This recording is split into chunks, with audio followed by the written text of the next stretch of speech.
But kalau ada masa, actually tak perlu kerap pun tengok. Tapi dia addicted. Addicted. Saya nak tipu dia addicted.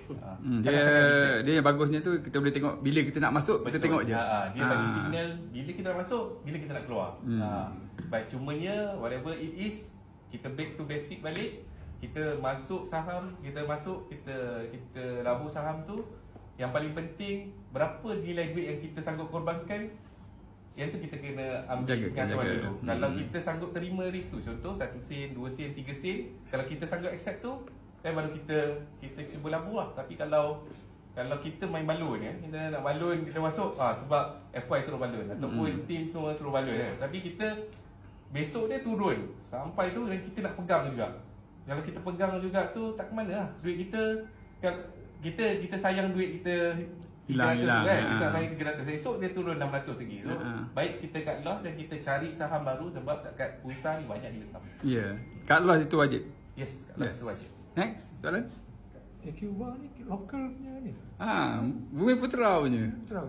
Tim F5 ni. Trade sendiri ke banyak punya F5 punya juga tu perlukan F5 punya tradition juga. Macam saya cakap, saya trade sendiri, saya tak nak loss lagi. Tanpa F5 pun okey je. Tapi kena belajar lah. Ecuva tu kena belajar, F5. Biasanya apa yang Cik Zuri bagi ataupun F5 bagi pada petang, biasa tip lah petang kan, adalah low risk. Low risk maksudnya sangat-sangat low risk. Tapi kalau ikut saya, ada certain saya trade yang high risk. Maksudnya masuk high risk kat sini, contoh saya masuk tips tu gap cut loss dia mungkin 6 sen. Jauh lah. Jauh. Macam Mitra macam contohnya. Mitra. Saya masuk Mitra kan. Mitra tu dah naik dah tapi saya masuk Mitra.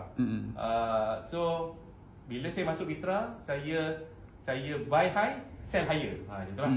Tapi saya tak rasa FY dengan team bagi akan bagi saham tu. Akan bagi macam tu sebab dia sangat risiko dia tinggi. Possibility untuk korang rugi tu tinggi lah.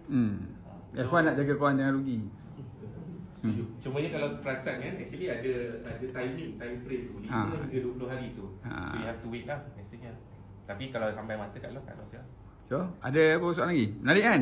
Dalam grup kadang-kadang ada keluar kan? Ada. Ecuva tu kan? Ada, memang keluar Ecuva. Semua tip dia Ecuva. Semua tip dia Ecuva. Memang dia Ecuva.